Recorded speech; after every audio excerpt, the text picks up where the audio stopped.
Halo, selamat malam Cuan Troopers. Balik lagi ya dengan program C-Talks kita dari Sukor Sekuritas. Kita ada ngobrol-ngobrol langsung dengan Direktur dari BRMS ya, Pak Hidayat. Nah, jadi malam hari ini memang salah satu tujuan kita dari C-Talks adalah buat teman-teman supaya selalu mendapatkan update ya dari emiten-emiten yang ada di pasar modal.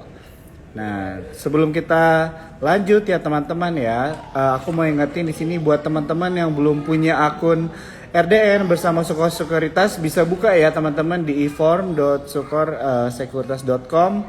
Dan juga kalau misalnya kalian ada pertanyaan seputar topik atau seputar saham BRMS, boleh banget ya di comment section ditanyakan saja, nanti kita akan pilih pertanyaan kalian ya.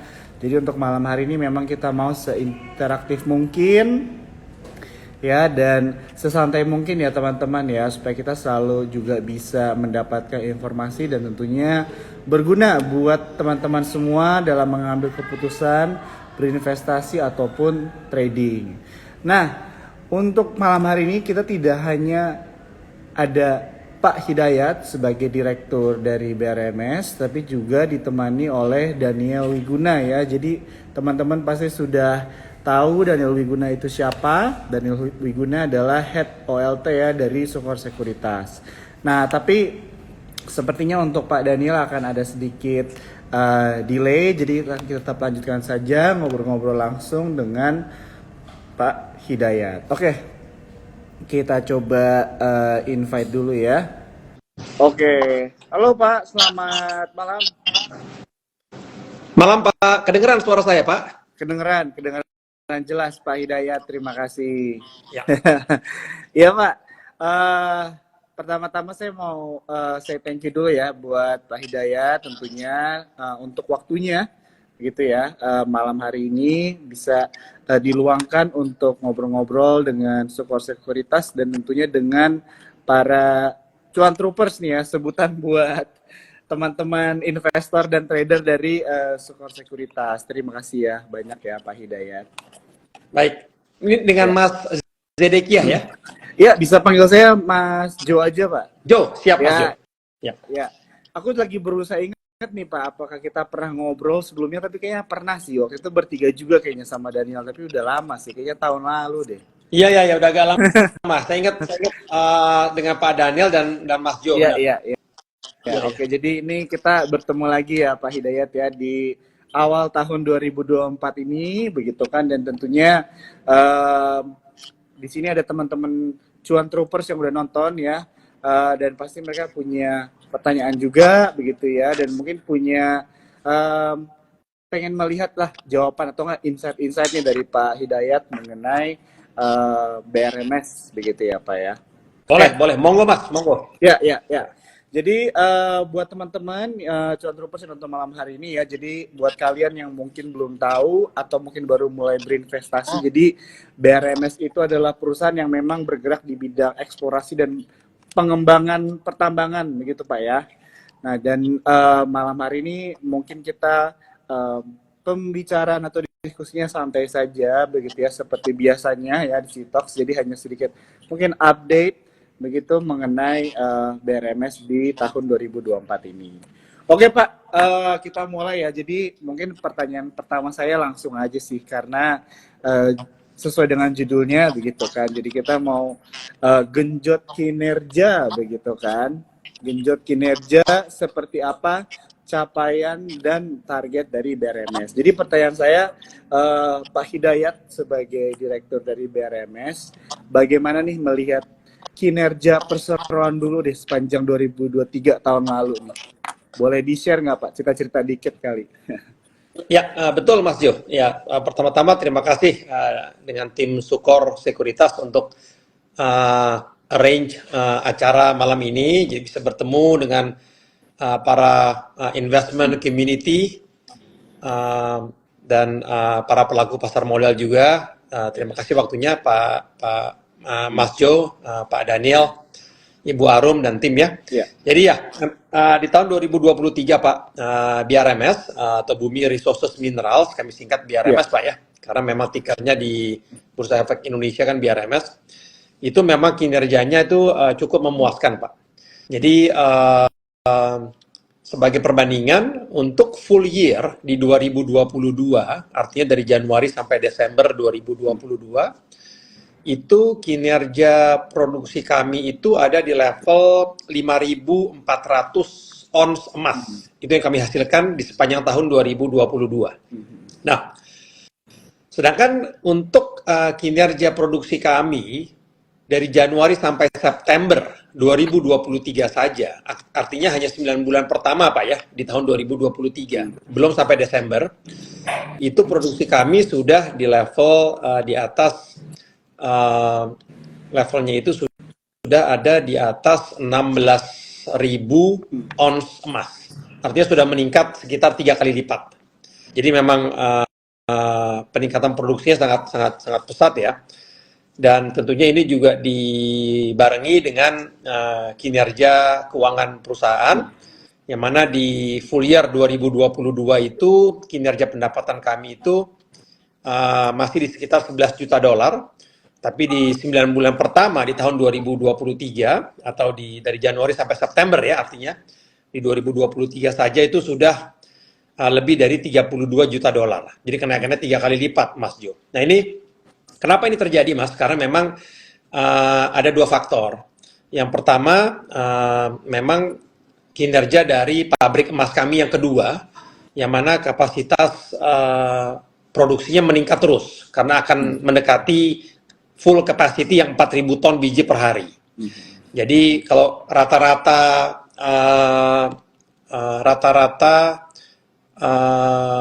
kapasitas yang terpakai dari pabrik kedua tersebut itu di sepanjang tahun 2023 itu masih sekitar 1.500 ton biji per hari lah kira-kira. Nah itu sudah per hari ini sudah meningkat di atas 3.000 ton biji per hari. Jadi artinya di tahun 2024 akan ada kenaikan produksi yang lumayan signifikan lagi Pak dibanding tahun 2023 ini.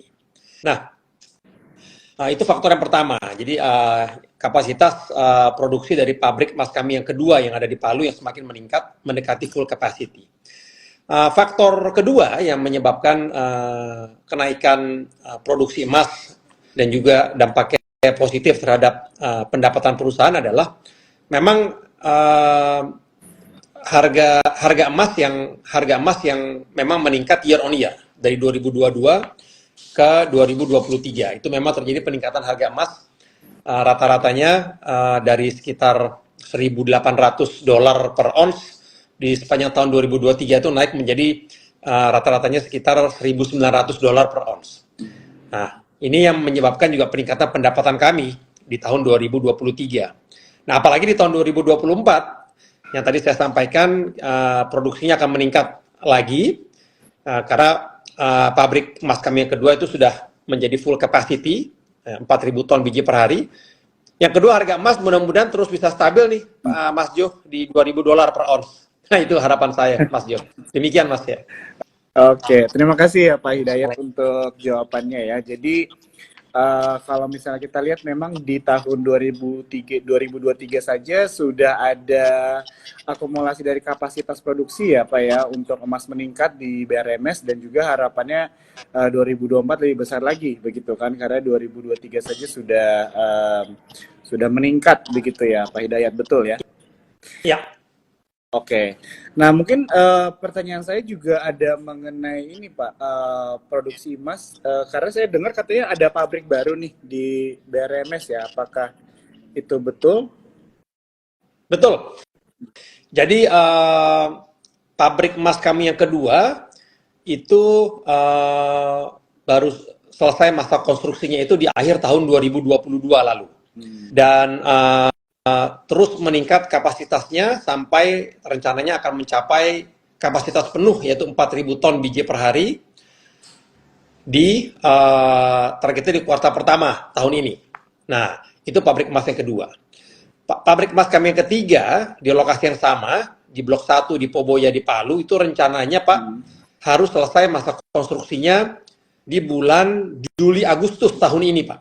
Artinya akan mulai beroperasi pabrik emas kami yang ketiga itu targetnya di bulan-bulan Agustus lah di tahun 2024 ini. Nah, artinya di tahun 2024 akan ada lagi penambahan produksi emas, Mas. Yang berasal dari yang pertama, pabrik emas kedua yang kapasitasnya terus meningkat, dan faktor yang kedua, pabrik ketiga yang baru berdiri di bulan Agustus 2024 ini. Ya, ya, ya. Jadi tadi estimasinya berarti untuk pabrik yang terbaru ini di Q berapa Pak? Q1 ya untuk beroperasi ya? Pabrik emas kami yang kedua ke ketiga, Pak. Yang ketiga? Yang ketiga targetnya di Q3, Pak. Di tahun Oh, ini. di Q3. Oke. Siap. Ya, jadi makasih Pak Hidayat untuk penjelasannya ya. Jadi teman-teman Cuan Troopers di sini kita bisa belajar ya, atau bisa juga mendapatkan insight-insight langsung nih dari direktur dari BRMS ya, Pak Hidayat. Bagaimana tadi kita bisa melihat BRMS itu sudah ada peningkatan ya teman-teman ya dari produksi ya. Dan juga tentunya di tahun ini, tahun 2024, dengan adanya pabrik baru juga ini akan menggenjot juga ya produksi dari BRMS. Oke Pak, tadi saya mau nanya, mungkin juga ini mewakili beberapa pertanyaan teman-teman dari Cuan Troopers juga. Jadi untuk tahun 2023 itu kisaran revenue-nya ada di berapa Pak? Bisa dijelaskan ya dengan produksi yang sudah terjadi juga di tahun lalu, apakah itu berarti memang benar sudah mengikuti atau kena dengan target yang dibuat di awal tahun 2023, atau mungkin ada cerita-cerita lain nih Pak yang bisa dijelaskan dari sisi profit atau revenue perusahaan BRMS di tahun 2023? Ya, di tahun 2023 itu untuk periode Januari sampai September 2023, artinya periode 9 bulan pertama di tahun 2023 itu pendapatan kami, Mas Jo, itu sekitar angkanya itu di sekitar 32 juta US dollar. Nah, itu dari periode Januari sampai Desember di tahun Januari sampai September di tahun 2023, artinya 9 bulan pertama di tahun 2023 ya. Untuk full year, artinya kalau Januari sampai Desember, karena tadi angka tadi belum termasuk kuartal keempat, karena angkanya sedang diaudit oleh kantor akuntan publik, jadi akan kita rilis rencananya Mas itu nanti di bulan Maret tahun ini. Tapi mungkin saya bisa berikan estimasi lah, tapi mungkin nggak boleh terlalu detail nih, bisa disentil oleh OJK ini atau bursa efek nanti. Mungkin estimasinya untuk pendapatan kami di full year 2023, artinya Januari sampai Desember, itu mungkin di level sekitar 40 jutaan dolar lah Mas, kira-kira. Oke. Wah, ini langsung dapat ini ya, kisaran lah ya teman-teman ya, kisaran langsung nih dari Pak Hidayat ya mengenai pendapatan dari BRMS di kuartal terakhir ya tahun lalu. Oke, siap. Betul, nah sebagai perbandingan Mas Jo, sebagai perbandingan di tahun sebelumnya 2022 itu pendapatan kami masih di level 11 juta dolar Mas. Artinya kalau dari 11 juta dolar di tahun 2022 naik menjadi sekitar 40-an juta dolar di 2023 yang akan kami announce nanti di bulan Maret ya, itu kan artinya naiknya ya sudah hampir 4 kali lipat Mas ya, di atas 3 kali lah. Ya. Oke, Ya, siap. Dan itu akan ada lagi nanti pertumbuhan produksi dan tentunya pendapatan yang akan kami bukukan di tahun 2024. Karena tadi Mas, pabrik keduanya sudah full capacity, pabrik ketiganya mulai beroperasi di kuartal ketiga, dan harapannya harga emas yang terus meningkat, Mas Jo. Demikian, Mas. Oke, ya jadi ini menarik banget nih ya, teman-teman. Jadi bagaimana kita bisa mendengarkan dari tahun 2022 sampai 2003 aja ada peningkatan, begitu kan?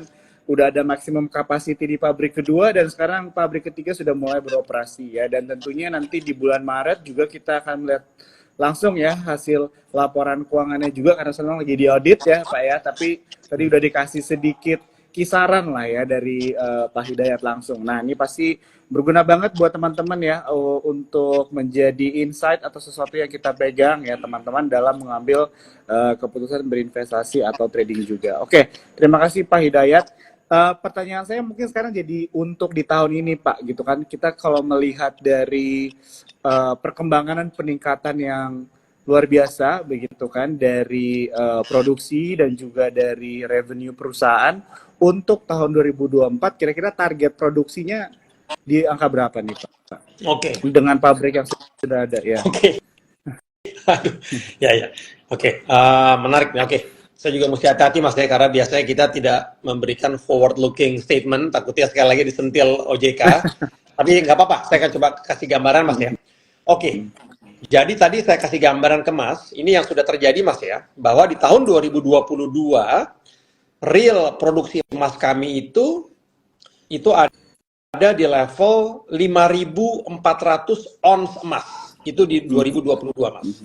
Dan ini meningkat menjadi targetnya di 2023 itu full year-nya harapannya ada di angka sekitar 20.000 sampai 25.000 ons emas. Yeah. Jadi Mas bisa bayangkan dari 5.400 meningkat menjadi di 20 ribuan lah. Ya, di atas 20.000 lah di tahun 2023 full year. Ya, kita akan announce di bulan Maret nanti ya. Artinya ada peningkatannya sudah sekitar hampir 4 kali lipat. Nah, di 2024 target kami Mas, itu produksi emas kami bisa di atas 35.000 ons Mas. Artinya ada peningkatan lagi sekitar 50% dari tahun 2023 lalu. Di tahun 2024 ini. Nah, kalau pendapatannya tinggal Mas kalikan saja di harga $2.000 lah kira-kira. Oke. Jadi terima kasih ya Pak Hidayat untuk jawabannya. Di sini kan kita juga ada beberapa nih teman-teman dari Cuan Troopers yang mungkin investor-investor baru dan sebagainya gitu kan, dan mungkin mau mendapatkan overview lebih dalam lagi nih mengenai BRMS Pak. Jadi BRMS itu kan tadi kita banyak pembahasannya mengenai dari produksi emas. Kira-kira di BRMS itu apakah produksinya itu hanya datang dari emas atau mungkin ada mineral atau komoditas yang lain, Pak? Bagus sekali Mas Jo, pertanyaannya bagus sekali. Jadi Mas, memang saat ini Mas, kita ini memiliki 5 aset utama saat ini. Yang pertama tentunya proyek tambang emas yang ada di Palu, di Sulawesi, itu satu-satunya yang saat ini berproduksi secara komersial. Itu anak perusahaan kami namanya Citra Palu Mineral. Kemudian yang kedua adalah proyek tambang tembaga dan emas yang ada di Gorontalo, Sulawesi. Itu nama anak usahanya PT Gorontalo Minerals. Memang itu dominasinya lebih banyak di koper, di tembaga dibanding emas. Itu belum berproduksi Mas, sedang dalam tahap pengembangan saat ini untuk pemboran dan juga pembangunan fasilitas infrastruktur tambang dan lain-lain. Yang ketiga adalah proyek tambang emas yang ada di Lebak di Banten, Mas. Nah, itu juga proyek tambang emas. Semua perizinannya sudah lengkap. Kita sedang menghitung estimasi capex yang diperlukan berapa. Dan yang keempat adalah proyek tambang emas yang ada di daerah Linge di Aceh, Sumatera. Nah, ini saat ini kami sudah mendapat izin feasibility studies. Kami sedang menunggu izin AMDAL, itu untuk izin aman dan lingkungan, dan juga untuk izin produksi yang 20 tahun ke depan. Dan yang terakhir, ini adalah proyek tambang seng dan timah hitam yang ada di kota Dairi di Sumatera Utara. Nah, ini satu-satunya yang kita miliki minoritas, Mas. Mayoritasnya dimiliki oleh perusahaan China, namanya NFC China. Mereka memiliki 51% dan sebagai project operator. Kalau yang lainnya tadi Mas, yang di Palu emas, Gorontalo tembaga dan emas, Banten emas, Aceh emas, semuanya BRMS yang sebagai pemilik mayoritas Mas. Oke. Jadi kalau misalnya dari jawaban Pak Hidayat berarti masih bisa dibilang komposisinya mayoritasnya itu di emas ya Pak ya, berarti ya BRMS ya. Kalau dari jenis mineral dari aset-aset yang kami operasikan, betul, sebagian besar dari uh, aset kami tersebut mengoperasikan jenis mineral emas. Namun kalau dari tonase, dari jumlahnya, mungkin yang paling besar itu yang ada di Gorontalo, Mas, dalam bentuk tembaga. Ah, Itu besar sekali. Itu besar. Tapi juga tentunya pengembangannya perlu biaya yang tidak murah. Makanya yang sedang kami kembangkan yang emas dulu, Mas, karena memang lebih efisien biayanya dan lebih cepat pengembangannya. wah, oke. Terima kasih Bagus banyak sekali, ya. pertanyaannya bagus sekali, Mas. Bagus sekali. Ya. Terima kasih Mas, Pak, saya izin, banyak Pak saya ambil Hidayat. minum sebentar boleh, Mas ya? Saya ambil minum sebentar ya? Boleh Pak. Iya, oke. Jadi teman-teman John Trooper, sambil kita menunggu juga di sini aku mau remind ya buat teman-teman kalau misalkan ada pertanyaan ya mengenai saham BRMS, boleh banget ditanya ya, mungkin mengenai kinerja dari perusahaannya atau mungkin ada target-target tertentu ya. Tadi juga yang dijelaskan oleh Pak Hidayat ini menarik sekali ya teman-teman ya, dimana kalau misalnya secara produksi tadi dibilang eh, info-infonya ini adalah bisa dibilang sesuatu yang baru kita pelajari juga, kita tahu lebih dalam ya. Jadi inilah bagaimana kita selalu mau push ya buat teman-teman semua. Kalau misalnya kita berinvestasi dan sebagainya, kita perlu mengenali lebih dalam perusahaannya, dan inilah menjadi salah satu platform kita belajar-belajar ya. Langsung ngobrol langsung dengan Pak Hidayat. Oke Pak, saya ada pertanyaan tambahan ini. Jadi ini pertanyaan yang dititipkan juga begitu ya sama Pak Boleh. Daniel. Silakan, Jadi silakan. kira-kira ke depannya Pak, atau mungkin ya ke depannya lah ya, apakah BRMS ada keinginan atau rencana akuisisi tambang Pak untuk bisa dibilang ekspansi perusahaan dan sebagainya? Wah, luar biasa. Luar biasa nih Pak Daniel pertanyaannya nih. Oke, betul Mas. Tentunya Mas, kita akan terus mempertimbangkan opportunity apabila ada potensi aset baru untuk akuisisi selama pricingnya itu kompetitif dan tentunya dapat menambah nilai bagi para pemegang saham ya. Kalau diperhatikan, memang kalau dilihat dari fokus kami memang lebih banyak di copper and gold. Jadi khususnya mineral tembaga dan emas. Namun tentunya tidak menutup kemungkinan untuk jenis mineral lainnya ya. Walaupun saat ini tembaga dan emas yang menjadi fokus kami. Selanjutnya memang Pak mungkin selain potensi akuisisi yang lebih menjadi fokus kami saat ini adalah mencoba untuk memproduksikan secara komersial aset-aset yang sudah ada dalam portofolio kami saat ini. Mungkin bisa saya sampaikan dari 2022 sampai 2024 lebih banyak fokus perusahaan itu untuk menyelesaikan pembangunan dua pabrik pengolahan biji emas yang ada di Blok 1 di Poboya di Palu. Dan satu pabrik yaitu pabrik nomor 2 sudah terbangun di akhir 2022 dan sudah beroperasi. Targetnya mencapai kapasitas penuh itu di kuartal pertama ini. Dan pabrik ketiga itu sedang dalam masa konstruksi, targetnya harus selesai di kuartal ketiga atau di bulan Juli Agustus di tahun ini, sehingga dapat menambah produksi perusahaan lebih jauh. Jadi itulah fokus kami dari 2022 sampai 2024, lebih banyak di pengembangan proyek emas di Palu. Juga kami akan mengembangkan juga Pak, melakukan pemboran demi menambah cadangan, baik itu di Gorontalo maupun di Palu. Dan di Palu sudah terlihat ada penambahan cadangan dari sebelumnya sekitar 21 juta ton biji, sekarang meningkat menjadi 32 juta ton biji di tahun 2023 ya. Ada 3 penemuan cadangan baru yang kami umumkan di Palu. Jadi ini luar biasa juga pencapaiannya.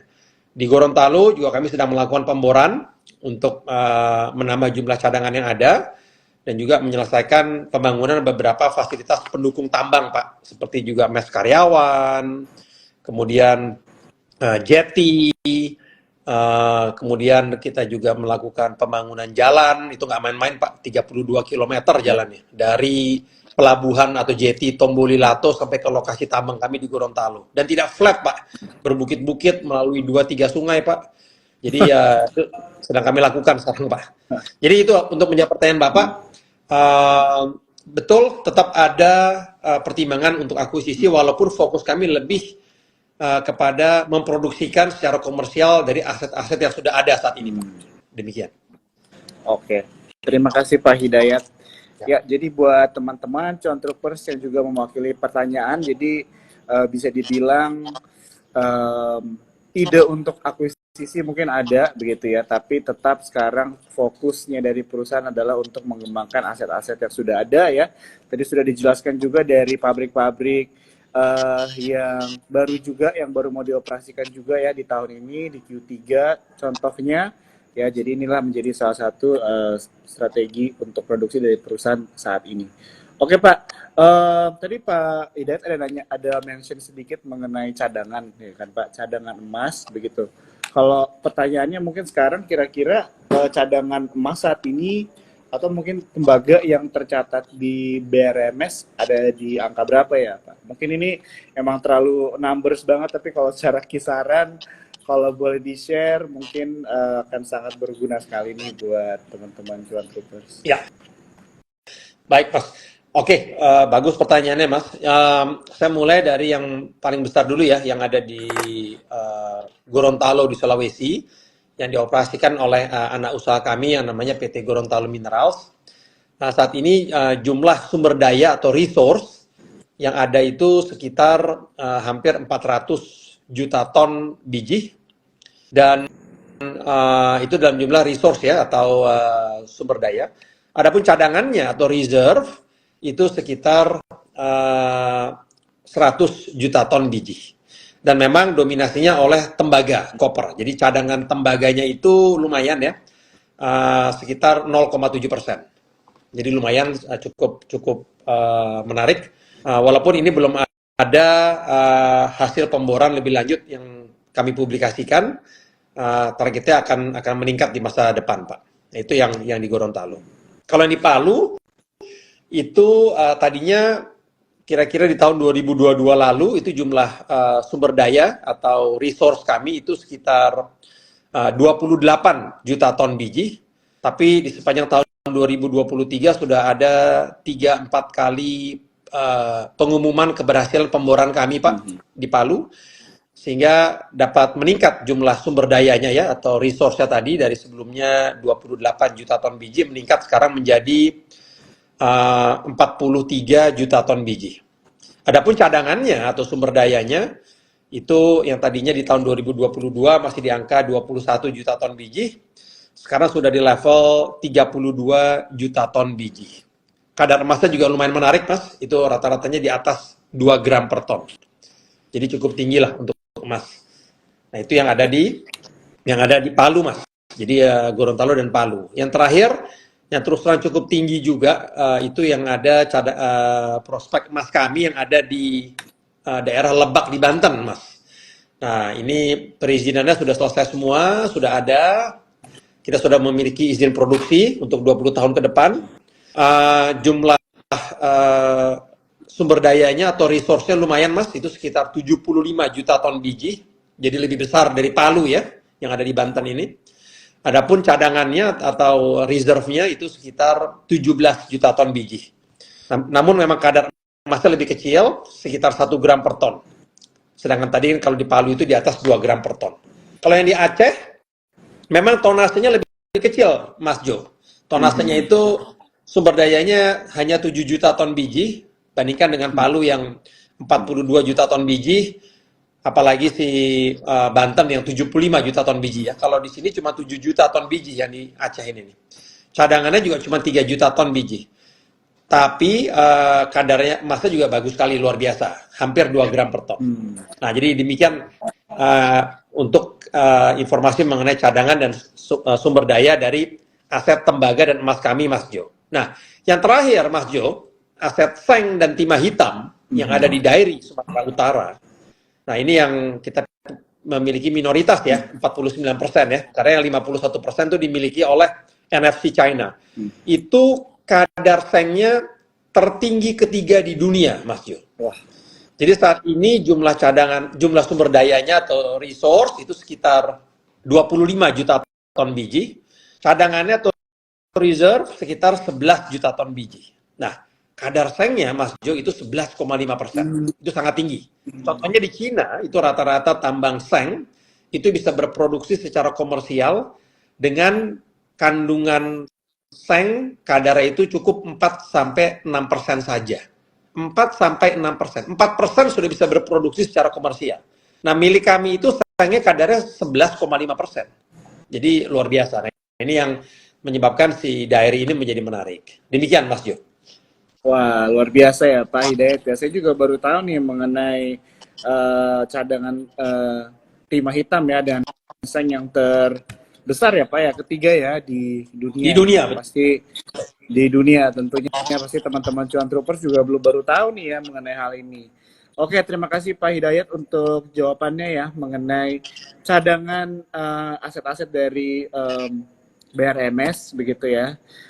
Sekarang mungkin kita akan coba mulai lompat-lompat aja Pak, kita ambilin pertanyaan dari teman-teman Cuan Boleh, Troopers begitu ya. silakan Mas. Ini ada yang nanya dari Dina, menurut Pak Herwin, apakah kondisi ekonomi dan geopolitik saat ini menguntungkan untuk perusahaan emas Pak? Gimana nih Pak, what do you think Pak tentang kondisi ekonomi dan geopolitikal saat ini, apakah menguntungkan untuk perusahaan emas? Ya, pertanyaannya bagus sekali. Dari siapa? Mbak Dina tadi ya? Iya. Ya. Memang saya perhatikan keadaan geopolitikal yang ada sekarang, seperti perang di Palestina yang berkelanjutan, perang Rusia dan Ukraina yang terus berlanjut, juga ketidakpastian masa pemilihan umum lah. Ada sedikit uncertainty ya, political uncertainty, masa kita bilangnya tahun pemilu ya, baik di Indonesia dan di beberapa negara lainnya seperti Amerika contohnya. Nah, ini yang menyebabkan emas menjadi salah satu alternatif investasi yang super aman atau investment safe haven. Itu yang saya perhatikan. Jadi permintaan akan emas itu harapannya akan terus meningkat sehingga harga emas juga naik. Di samping itu juga saya perhatikan ya, Bu Dina ya, The Fed itu di paruh kedua tahun lalu itu mulai stabil dalam memaintain suku bunganya. Yang mana tahun-tahun sebelumnya suku bunganya itu cukup agresif naiknya. Tapi saya perhatikan di semester kedua tahun lalu itu mulai stabil tuh Mas Jo di level 5,25 sampai 5,5%. Dan ada indikasi mungkin akan ada penurunan. Nah, biasanya kalau suku bunga itu turun atau paling nggak stabil lah oleh The Fed, maka harga komoditas termasuk emas juga akan meningkat. Nah, ini harapan kami juga akan harga emas yang terus meningkat. Tapi ini juga tidak semata-mata dari saya dan dari prediksi saya saja, Mas Jo, karena ini juga saya lihat ada beberapa institusi asing seperti JP Morgan, UBS, maupun institusi lokal juga ya, seperti KB Valmuri Sekuritas, yang juga memprediksikan harga emas itu di atas $2.000 per ons di tahun 2024 ini, Mas Jo. Ya, demikian, Mas. Oke. Terima kasih Pak Hidayat untuk overview-nya ya mengenai proyeksinya bagaimana gitu kan perusahaan emas di climate ya, dengan di climate ekonomi dan geopolitikal sekarang yang sedang terjadi. Oke. Ada lagi yang mau nanya. Oke, ini ada 2 pertanyaan Pak. Pertanyaannya sebenarnya sama. Boleh. Nih. Silakan. Menanya mengenai dividen Pak. Iya. Nah, di 2024 dari Pak Ari Nugroho bertanya, di 2024 ada rencana bagi dividen tidak Pak? Gitu. Terus ada juga yang nanya dari Kins, nanya kapan mulai bagi dividen Pak? Mungkin boleh dijawab Pak Hidayat, Pak Erwin. Iya, pertanyaannya bagus sekali pertanyaannya. Betul Pak, jadi sebenarnya kita sangat-sangat ingin untuk membagikan dividen Pak. Dan ini juga menjadi rencana jangka menengah oleh pemegang saham yang baru Pak ya. Seperti yang diketahui kan Bapak tahu sendiri Grup Salim sudah masuk juga ke BRMS ya sejak tahun 2022 lalu ya. Jadi mereka juga salah satu pemegang saham juga di BRMS. Dan juga per bulan Maret 2022 lalu juga telah dipilih sebagai Direktur Utama BRMS itu Bapak Agus Projosasmito sebagai perwakilan juga dari Grup Salim. Beliau juga seperti yang diketahui juga menjabat sebagai Wakil Direktur Utama di Aman Mineral Nusa Tenggara dan juga sebagai komisaris utama di Aman Mineral Internasional. Nah, jadi tentunya kita sangat-sangat ingin membagikan dividen, Pak ya. Seperti yang diketahui, Pak, kita ini baru mulai berproduksi itu di tahun 2020. Untuk pertama kalinya kita baru mulai produksi emas itu di tahun 2020 dengan berdirinya pabrik kami yang pertama dengan kapasitas yang hanya 500 ton biji per hari. Itu pertama kali. Bayangkan sejak kita IPO di tahun 2010 sampai 2019 itu tidak ada pemasukan sama sekali. Nah, sementara kita mesti maintain beberapa fixed cost juga untuk pembangunan pabrik.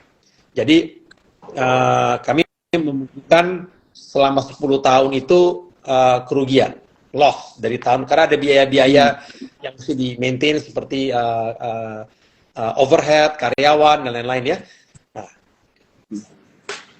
loss, kerugian-kerugian yang terakumulasi ini akhirnya menjadi return earnings yang defisit.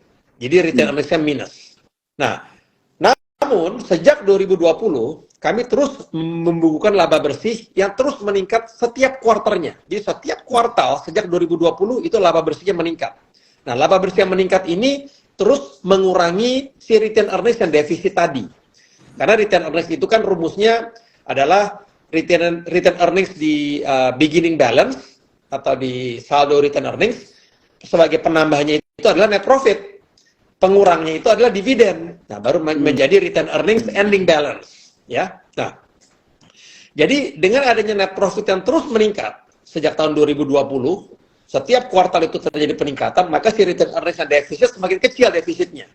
Harapannya akan menjadi break even, itu targetnya dalam mungkin 2-3 tahun ke depan lah targetnya. Nah, mengapa ini perlu return earnings menjadi positif dulu? Karena peraturan Undang-Undang PT Undang-Undang PT tahun 2007, Undang-Undang PT nomor 40 tahun 2007 itu menyatakan bahwa perusahaan baru bisa membagikan dividen apabila return earnings-nya positif. Walaupun kita sudah membukukan laba bersih di tahun berjalan. Jadi karena kita terbentur peraturan ini, kita belum bisa membagikan dividen, Pak. Walaupun kita mau membagikan dividen. Ya. Oke, terima kasih banyak Pak Hidayat.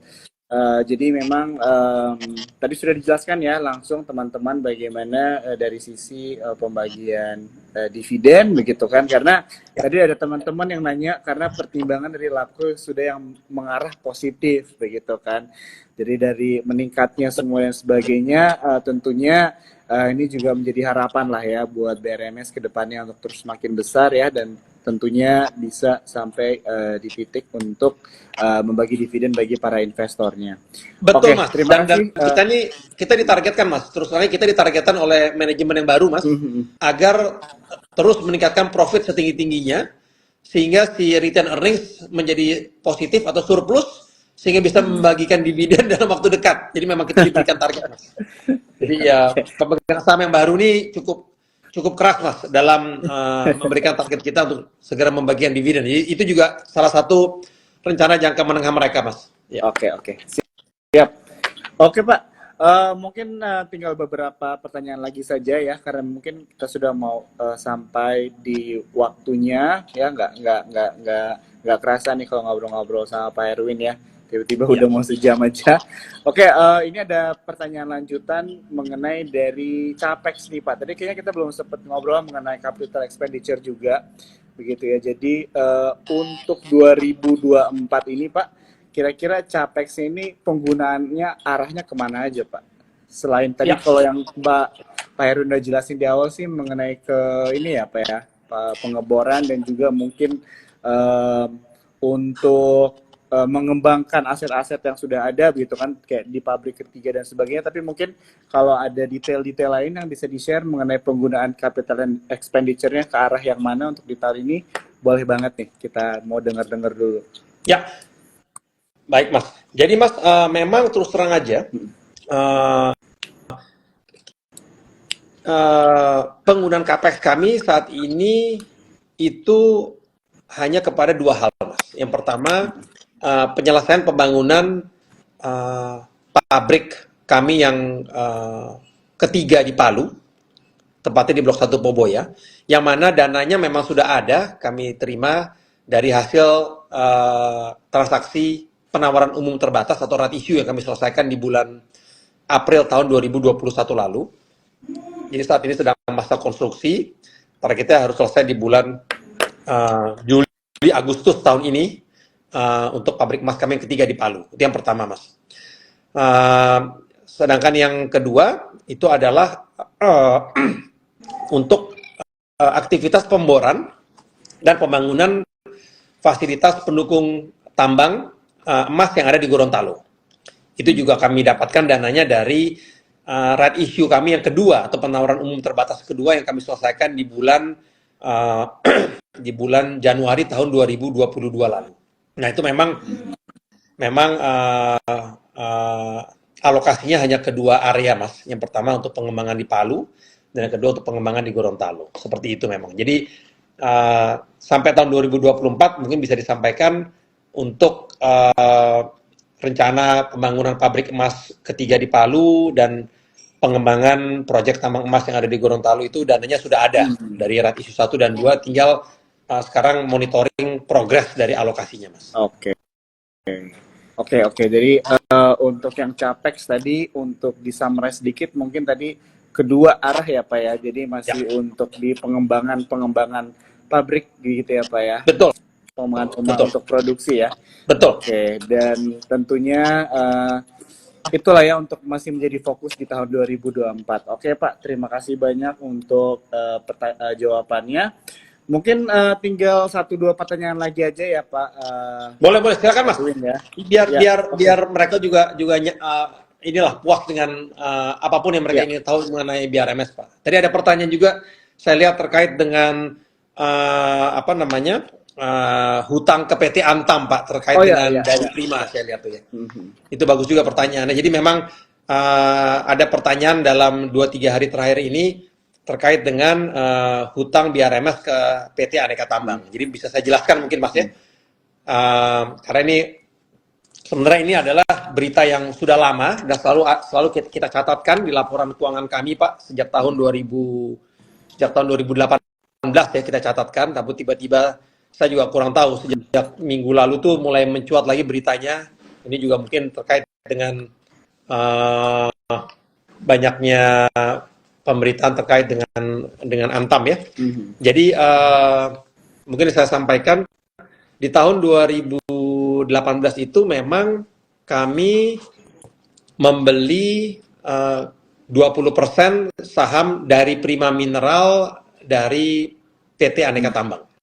Nah, sekali lagi ya, itu dari Prima Mineral adalah proyek tambang seng dan timah hitam yang prospeknya sangat luar biasa karena memang jumlah sumber dayanya itu sampai dengan 25 juta ton biji dan cadangannya itu 11 juta ton biji dan kadar sengnya itu yang tertinggi ketiga di dunia tadi, di atas 11%. Nah, nilai pembelian saham 20% milik Antam dari Prima Mineral itu sekitar 57 juta dolar.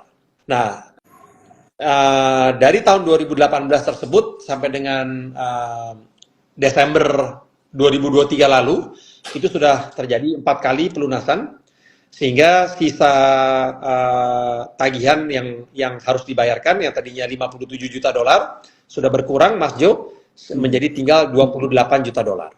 Nah, itu tidak ada beban bunga, tidak ada bunga sama sekali dalam transaksinya, perjanjiannya, dan rencananya akan kami lunasi secepatnya di tahun ini, Mas.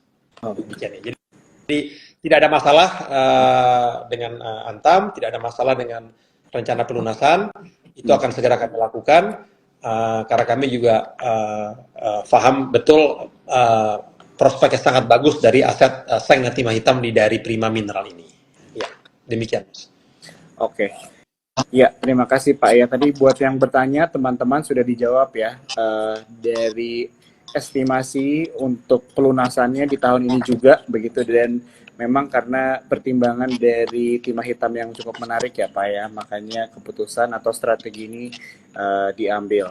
Oke, terima kasih teman-teman Cuan Troopers. Aku mau ingetin sekali lagi ya, kalau misalnya kalian ada yang mau ditanya seputar kinerja BRMS, begitu boleh banget ya.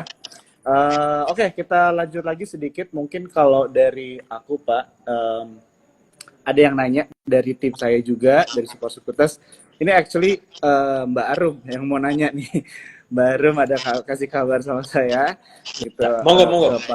ke Pak Herwin mengenai proyeksi harga emas Pak. Kira-kira kalau Pak Dayat sendiri gimana nih melihat proyeksi atau harga emas di tahun 2024 ini begitu? Ya, saya sangat berharap ya, tapi mungkin ini bias berasal dari saya, Mas Jo dan Mbak Arum.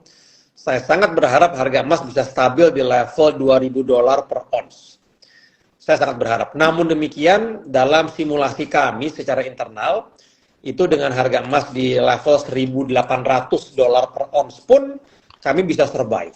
Karena cash cost kami atau biaya produksi kami itu rata-ratanya sekitar 1.000 sampai $1.200 per ons. Jadi artinya kalau harga emas itu di $1.800 pun kita sudah punya margin sekitar $600 per ons. Apalagi kalau $2.000, Mas Jo, margin kami berarti di $800 per ons. Nah, dan bukannya tidak mungkin harga emas bisa di level $2.000 karena tadi saya perhatikan kondisi geopolitik yang masih belum menentu, berkelanjutannya perang di Palestina dan Rusia Ukraina, juga the Fed yang terkesan mulai tidak seagresif sebelumnya dalam memaintain suku bunganya. Nah, harapannya ini bisa terus meningkatkan harga emas karena emas juga masih dianggap sebagai pilihan investasi ya super aman ya atau safe haven. Ya, demikian Mas. Okay. Nah, ini yang saya sangat penting Pak Mas Jo, karena dengan anggapan harga emas bisa bertahan di level $2.000 per ons dan produksi emas kami yang akan meningkat cukup signifikan dalam 2 tahun ke depan, harapannya tentunya dampaknya sangat positif di kinerja keuangan kami ya. Sebagai contoh, tadi sudah saya sampaikan di 2022 itu produksi emas kami masih di level sekitar 5.400 ons. Itu di 2022. 2023 full year itu belum kita rilis angkanya ya, tapi sekitar 23.000 ons lah. Jadi udah naiknya sekitar hampir 4 kali lipat. Di 2024, sekali lagi ini estimasi, tapi ya kita cukup yakin ya, itu akan tercapai di atas 35.000 ons. Artinya ada peningkatan lagi lebih dari 50% di tahun 2024 dari tahun sebelumnya. Nah, itu yang kami harapkan akan terjadi. Bayangkan dengan harga emas yang bisa bertahan di level $2.000. Nah, ini ya harapan saya tentunya dampaknya positif dengan untuk pendapatan kami, Mas Jo. Oke. Demikian, Mas. Ya, terima kasih Pak Hidayat ya untuk penjelasannya mengenai proyeksi mengenai harga emas nih dari Bapak begitu. Dan tentunya ini juga harapan banyak kita semua sih Pak ya. Saya juga bahwa harga emas ini semakin menarik lah bisa dibilang begitu ya. Oke, ini ada bukan pertanyaan sih ya, tapi dari Riza Perkasa bilang terima kasih banyak atas jawabannya. Semoga Pak Herwin Hidayat semoga sehat selalu. Salam dari Aceh, Pak. Wah, ini kayaknya dari salah satu ini Bapak nih di sana di Aceh. Luar biasa ya. Oke, kita lihat. Oke, ini ada pertanyaan mungkin terakhir dari saya Pak ya. Nanti kalau monggo Mas, silakan Mas. Ada 2-3 kali juga nggak ada masalah Mas. Dari teman-teman Cuan Troopers yang lagi nonton, ini ada pertanyaan dari tim saya mengenai kinerja bottom line Pak. Begitu kan, kalau dari yang kita sudah membahas mengenai laporan keuangan begitu kan, dan juga tadi Pak Herwin mention mengenai di Q3 ini nanti akan muncul lagi laporan keuangan selanjutnya begitu. Nah, tapi untuk kinerja bottom line dari BRMS ini kira-kira bagaimana Pak, bisa diceritakan sedikit lah bagaimana hands on langsung para pekerja dan karyawan mungkin yang langsung di lapangan. Ya, betul. Oke, mungkin kalau kinerja keuangan saya baru bisa menyampaikan sebatas tadi pendapatan Mas ya dari top line ya. Karena saya mesti hati-hati sekali terkait dengan apa namanya kebijakan peraturan pasar modal OJK dan bursa efek ya. Tapi biasanya sih profit margin kami cukup stabil lah. Apabila tidak ada pendapatan lain-lain ya, maksudnya profit margin kami itu cukup stabil lah, stabil di angka sekitar 25 sampai 35% lah dari pendapatan biasanya ya. Itu rule of thumb cukup baik. Artinya dengan meningkatnya produksi emas kami, artinya juga akan meningkat pendapatan atau revenues dalam laporan keuangan kami. Dan karena si laba bersih atau bottom line tadi adalah tadi range-nya yang mungkin 25 sampai 35% ya dari total pendapatan, artinya si laba bersih juga akan meningkat, Mas. Itu sudah pasti. Itu sudah pasti, Mas. Dan kalau di tahun 2023 ini yang kami akan umumkan kinerja keuangannya dan kinerja produksinya nanti di bulan Maret, itu sih insya Allah saya nggak khawatir, Mas, karena memang ya sampai 9 bulan pertama saja di tahun 2023 sudah lebih besar dari full year di tahun 2022. Ini apalagi nanti tambah satu kuartal lagi, yaitu di kuartal 4 ya. Jadi memang akan signifikan peningkatannya. Dan tadi seperti yang saya sampaikan di tahun 2024 ada peningkatan lagi, Mas, untuk produksi dan pendapatan. Targetnya minimal 50%. Itu konservatif, Mas ya. Pasti akan lebih dari 50% lah peningkatannya. Nah, maksud saya fundamentalnya baik. Apalagi perlu diingat akan ada pabrik ketiga yang mulai beroperasi di kuartal ketiga tahun ini di bulan Juli Agustus. Walaupun tidak langsung full capacity ya di 4.000 ton per hari, tapi perlahan-lahan akan meningkat sama seperti pabrik kedua. Tapi tentunya akan meningkatkan produksi dan pendapatan kami juga di tahun ini, Pak. Demikian loh, Mas Jo. Ya. Oke.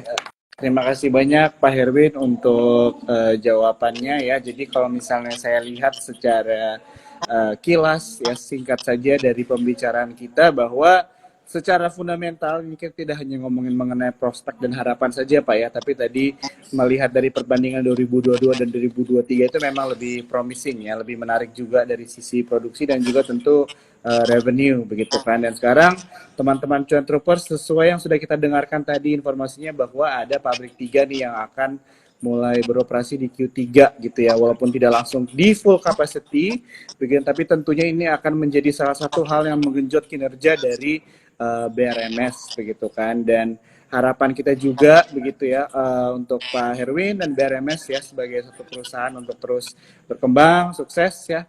Dan juga tadi sekali lagi aku mungkin lupa mention ya mengenai overview dari prospek harga emas ya teman-teman semua yang nonton malam hari ini, di mana tensi geopolitikal dan juga ekonomi memang membuat harga emas ini terus menarik. Kalau misalnya kita lihat dari 6 bulan kemarin saja harga emas terus naik ya teman-teman ya. Jadi mungkin itu saja sih kalau misalnya dari saya yang bisa saya rekap.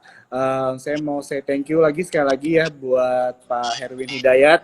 Terima kasih banyak Pak untuk waktunya di malam hari ini bisa untuk ngobrol-ngobrol langsung dengan Sukor Sekuritas. Terima kasih Mas Jo, terima kasih Mas Daniel, terima kasih Mbak Arum atas waktunya.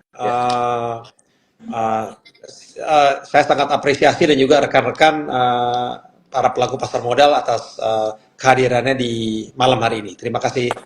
Ya, mari Pak. Terima kasih semuanya. Terima kasih. Semoga penjelasannya cukup membantu dan cukup jelas Pak ya. Terima kasih Pak. Ya, terima kasih Pak.